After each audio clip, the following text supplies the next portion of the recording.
Hello everyone, Chris Lashavo with Remax Heritage Professionals, and we are at the end of June, and so our market update is available. Stats for through the end of May are now available, and so let's jump into the numbers.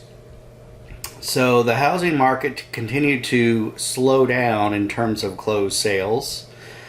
For May 2023, we had 1,455 closed sales. That's compared to 1,653 closed sales in May of 2022. That's a decrease of 12%. Cash sales as a percentage of closed sales. We had 24.8% of all sales being cash sales, compared to 32.5% a year ago, a decrease of 23.7%. Median sales price is $325,000. That's compared to $328,000, a decrease of 0.9%. And this is for all of Polk County. So not a significant drop in home prices. And so while the rate of sales in terms of number of closed sales is decreasing, the sales price is really relatively constant. Average sales price $337,390 compared to $344,204, a decrease of 2%. Median percent of original list price, sellers are getting 97.9% of list price compared to 100% a year ago, a decrease of 2.1%. Median time to contract, 25 days compared to 7 days a year ago, an increase of 257.1%. Median time to sale, 70 days compared to 46 days a year ago, an increase of 52.2%. I will note that on median time to contract, that has been actually though going down. So homes are selling faster the last several months from a few months ago when it was taking, I think, 70 days. It's now down to 25, so it's decreased pretty significantly, even though it is more than a year ago. New pending sales, 1,501 new pending sales compared to 1,572 a year ago, a decrease of 4.5%. New listings, 1,698 compared to 2,114, a decrease of 19.7%. So we are not seeing an increase in the overall number of listings, new listings. Pending inventory, 2,155 compared to 2,378 a year ago, a decrease of 9.4%. Active inventory is actually up 3,126 compared to 1,868, an increase of 63.3%.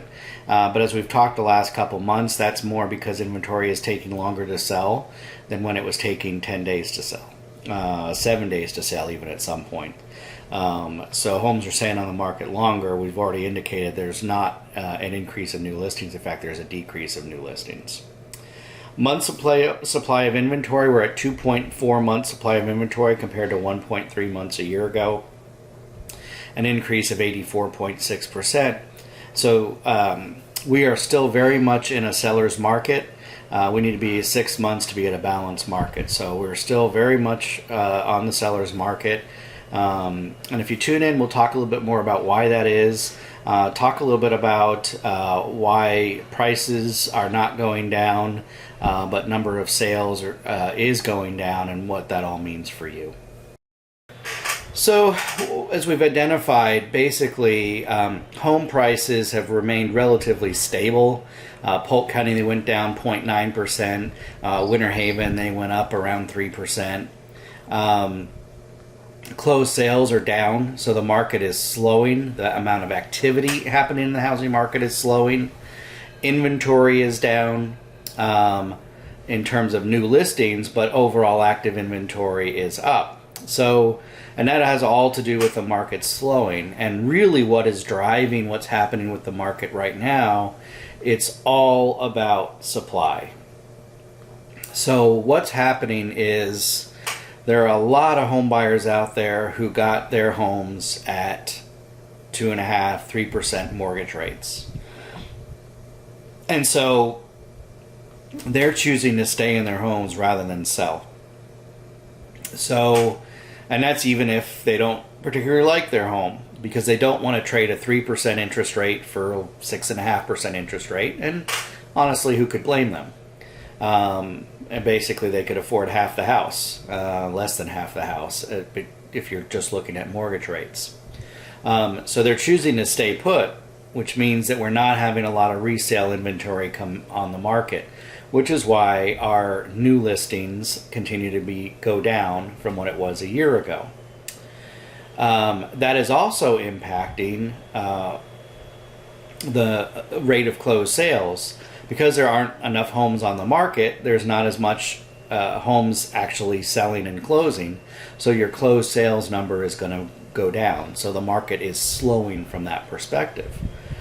But you'll also notice that prices are not dropping. So, there's all kinds of people who, honestly, since I've been a realtor for 6 years, have been predicting a market crash. And, the fact of the matter is that the market is cyclical. It will eventually, at some point, crash. Probably not as bad as it did in '08. But is that crash going to be next month, next year, 2 years from now, 5 years from now, 10 years from now? The fact of the matter is no one knows. What we can say is that home values dropped in '08 because there was a flood of inventory. A lot of people sold their homes because either they just wanted to sell, or because they were being foreclosed on, because a lot of people got bad mortgages, or a lot of people got mortgages that shouldn't have, rather. And so none of those things are happening right now. I've read lots of articles recently that talk about the fact that default rates, people in pre-foreclosure, foreclosure, are at all-time lows. So that kind of eliminates the idea of a flood of foreclosures hitting the market. And you'd have to have an increase of supply in order for home prices to drop dramatically. So it's probably not coming from there. Even if there were an increase of people going into foreclosure, the federal government's working on some programs to ensure that that's not what happens, that banks try to keep people in their homes, and so they're working on alternative programs through FHA in particular to make sure that people are able to stay in their home and not be foreclosed on. So even if we saw a bunch of people falling behind or getting underwater, we're not looking at a bunch of short sales and foreclosures coming. And then again, the government's looking at ways to creating some programs to keep people in their homes. So we're not going to see an increase of inventory from a flood of foreclosures. So the inventory's got to come from new home builders, and honestly, I've read some stats there that new home sales increased 13%, I think it was almost 13% over what it was a year ago. So people are buying new homes, and builders are building new homes, and a lot of the supply chain issues have gone away for new home construction. The only thing that's remaining is labor shortages. And here in Florida, of course, that could get worse with Governor DeSantis' some of his policies about migrant workers and things like that, because honestly, they're the people building the houses. And so depending on how many people decide to try to stick it out versus leave the state, that could create an even bigger problem for inventory if we don't have enough workers to build houses, because honestly, that's the only place we see an inventory increase at this point. Either that or mortgage rates are going to have to go down quite significantly in order for people to feel like they can trade their 3% mortgage for maybe a 4.5% mortgage. That might cause more sellers to decide to sell a home that's no longer working for them. I also hear a lot of people talking about, well, I'm going to wait until mortgage rates come down. And the reality is you and everybody else. And what's going to happen when there's a flood of buyers to a market where there is an inventory, home prices are going to go back up again. Like I said, they've leveled off, but they're going to go back to that, 30 bids and over asking and waive all your contingency kind of market that a lot of people wanted to sit out. The people that sat out have to now pay the higher mortgage rates. People who are sitting out now are going to end up paying higher prices if they sit out waiting on the mortgage rates to drop. My best advice if you're looking to purchase a home right now is to go ahead and see what you can get pre-approved for. Stop the cycle of renting, get into a home. If you can stay in it and have some stability for 3 to 5 years, you're going to earn some equity, and then maybe you can upgrade to the house you really want. But that way you've got some equity and you're earning some wealth. If you wait, you're gonna end up being in the bidding wars, and that market was not good for a lot of people. And waiving contingencies isn't good for anyone. You'll also have the opportunity to refinance when the mortgage rates do drop. If you do like your home, you want to stay in it, then refinance it. So I think there's some options out there for home buyers, but waiting is not, I don't think, a good option. In terms of selling, get your home on the market. There isn't enough inventory.